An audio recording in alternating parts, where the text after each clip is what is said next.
For those of us that watched the documentary earlier, you will understand that some fishermen are beginning to complain that there's been encroachment on what they do at the Ehigbeti hub there. There's been encroachment. Government is, dredging, reclaiming the land, doing a few things. Yes, some of it very good. Lagos State government in particular is doing the Omieko project, really good, transportation, to facilitate transportation. I mean, if these things work, when this works, we'll see lesser traffic on our roads, hopefully. But we shouldn't forget aquaculture. We shouldn't forget fisheries. And that's why the Ehigbeti Blue Economy Hub is taking place, to remind ourselves, to remind government that there are a lot more benefits from Ehigbeti other than just transportation. And so today we'll be having speakers that will share their thoughts. Questions will be taken. So from the program that you have, there's a section there somewhere at the back where you could jot down a few things. If you have questions, suggestions, we're rubbing minds now because we must make Lagos greater. We must make Lagos greater. There's a saying by Maria Hedgeworth that if we take care of the moments, the years will take care of themselves. So let's take care of these moments so the years can take care of themselves. And we'll all be grateful that we did. Well, let's now welcome, let's hear from the convener of this program, the person of Mrs. Olaiton Violet Williams, the convener, president, Ocean Ambassadors Foundation, and convener, Ehigbeti Maritime Hub. Please put your hands together for her.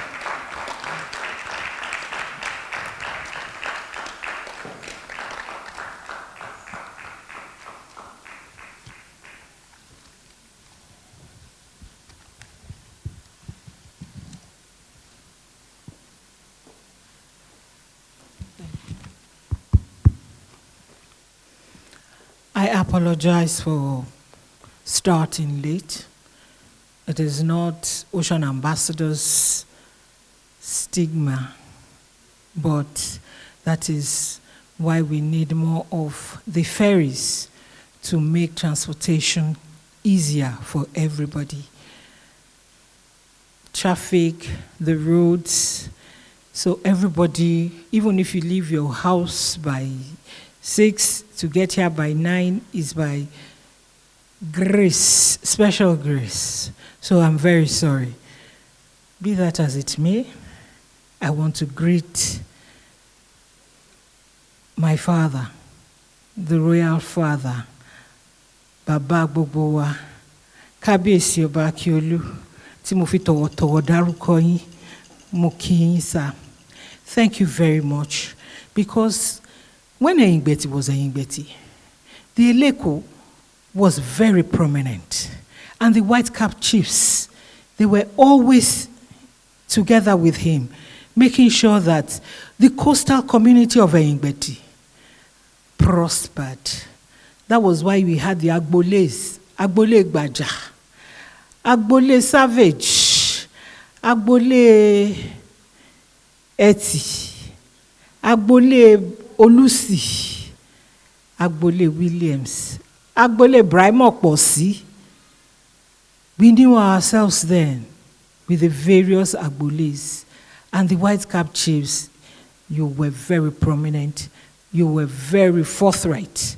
So I welcome you, all my fathers. To the royal father of today, Kábíyèsí, good morning, sir. Thank you for this honor, because I know that the traffic all the way from Ekpe hasn't been easy.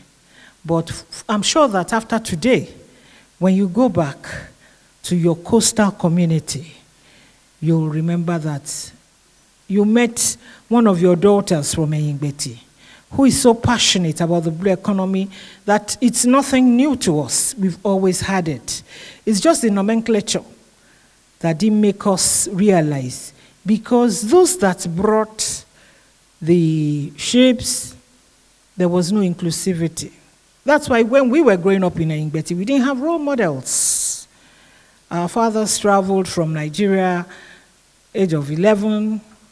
It's either you become a teacher, engineer, but no maritime education. So by the time you go back to your kingdom today, I'm sure the narratives will change. And to my mom, Yaniwura Yebiye, the mother of the Chief Justice of the Federation, Mamami Ekpefumi ma, my Olori Ebima, thank you very much for always being with me.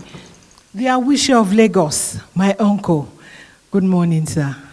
I say a very big thank you to you, sir. To all the distinguished personalities here today, the bankers, the maritime stakeholders, Captain Alao, good morning, sir. Thank you for being there all the time for Enyigbeti. We started it together. To my senior advocate of Nigeria, Chief Mrs. Jean Anishere, we started it together 3 years ago. To my president of WIMOCA, Barrister Idodo, thank you for being there with me always. MOU Abuja, we started it together 3 years ago. Thank you very much for coming. The port manager, the madam herself. Good morning, Mrs. Olutu. The president of WISTA, president of WIMA, the International African Ship Owners Association, madam, good morning, ma. Thank you very much. MD Lamata, thank you. Neoma, Dr. Williams, and the team, all the academia present, my professors from LASU, thank you very much. I have to say something here. The keynote speaker today, Professor Adeleji Nodu, he has a speaking engagement in the United Kingdom. But when I called him, I said, sir, you are Enyigbeti. I don't know how else we can talk about coastal inclusivity and the opportunities that are abound. He said something. He said, for your father's sake, I'll be here. And when I saw General Lanriwaju's name again, I said, no, we have to support you. Thank you very much, sir. To my indefatigable general of generals, he said, when I went to meet him, I said, this Enyigbeti is too heavy, it's too big for me. I can't handle it. You are the Enyigbeti people. I'm only promoting what you handed over to us. And he said, okay, Lighton, we'll support you. Thank you, General. I'm very grateful, sir. To everybody here present, I say a big thank you. And to the area manager, National Inland Waterways, Engineer Sarah Breimer, who is so passionate about this topic. Thank you very much, madam. You're always with Ocean Ambassadors. Even with our School to Sea programs, you're always there. Thank you very much. So we expect to, after this program, we expect that we'll challenge NIWA, because today we're going to talk about the untapped potentials of the inland waterways.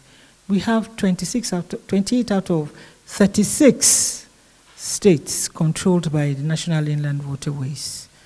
What is the connectivity? It's water. On this note, I'll start my brief address. Distinguished guests, esteemed colleagues, and fellow advocates for sustainable development, it is my great pleasure to welcome you all to the third edition of the Enyigbeti Blue Economy Hub. Today, October 28, 2025, marks a significant milestone in our collective pursuit of harnessing the vast potentials of our ocean resources in a sustainable and inclusive manner. I extend my heartfelt gratitude to Almighty God for granting us the opportunity to gather here today, despite the challenges that we may have threatened to derail our efforts.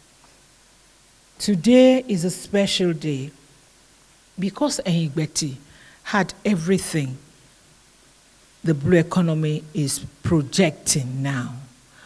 When we had Eyigbeti, it was a harbor that had everything. We had hospitality, we had trade, we had everything that you can talk of. We had a better livelihood even, where the white cap chiefs had control of the communities. But now it's been eroded for so many reasons.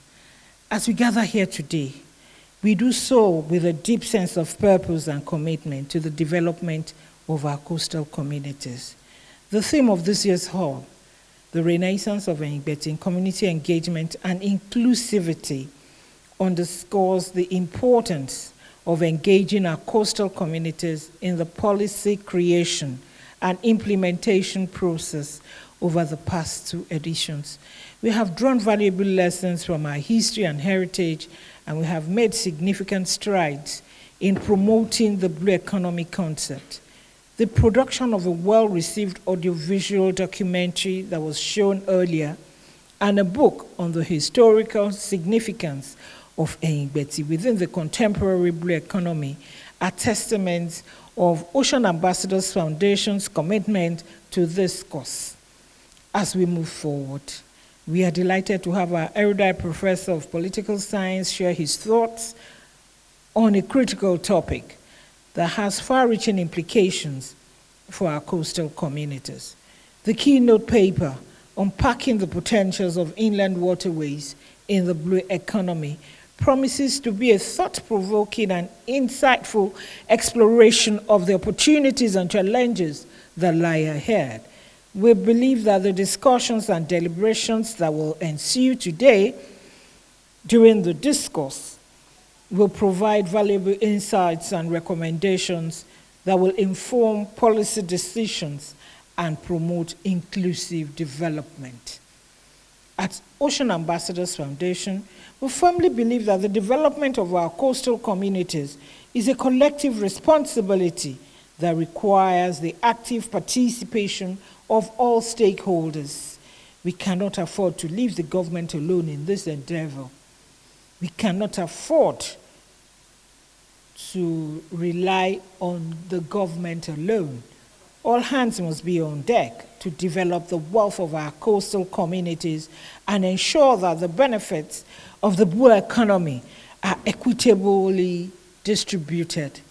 I have no doubt that today, together we can achieve great things and create a brighter future for ourselves and for generations to come. Today, I'm sure the academia, the students, they are here. They keep asking, what is Eyigbeti? Today, I'm sure you've started to know what Eyigbeti is. Eyigbeti was the first harbor in Eko, now Lagos State. And I'm sure you will learn so many things today.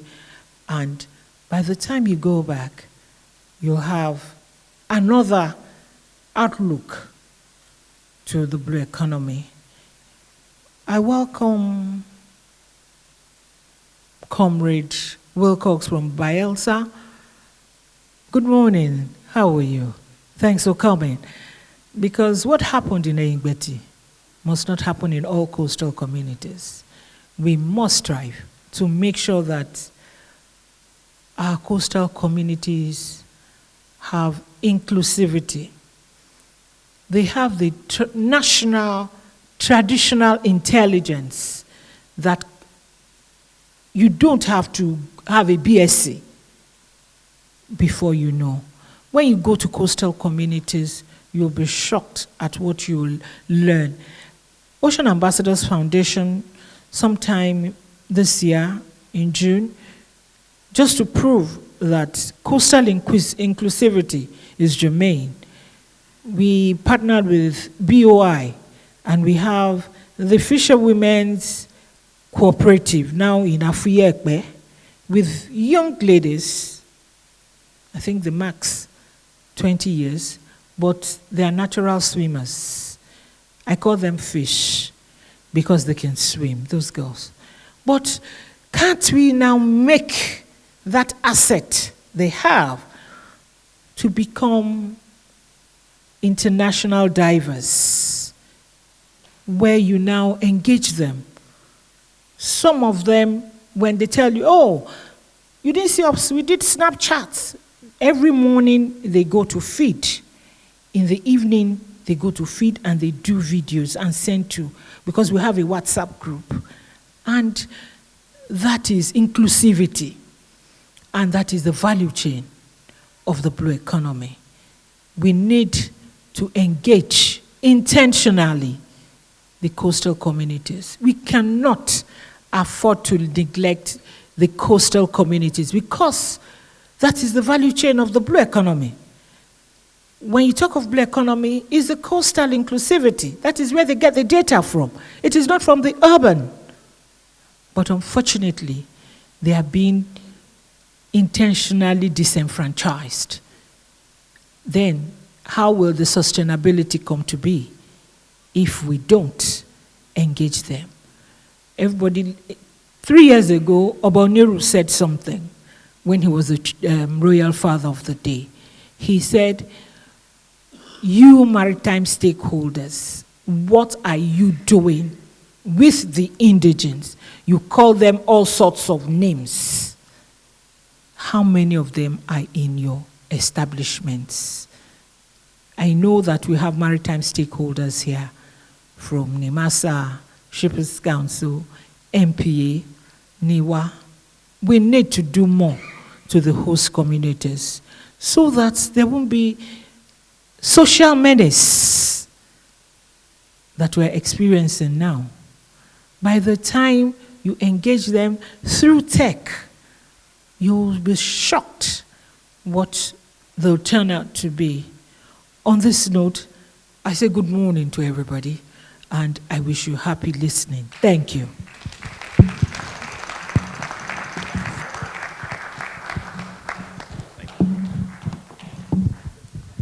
Amazing. Thank you very much. Now we're moving very fast, and we'll continue to move, so we don't keep you here longer than necessary.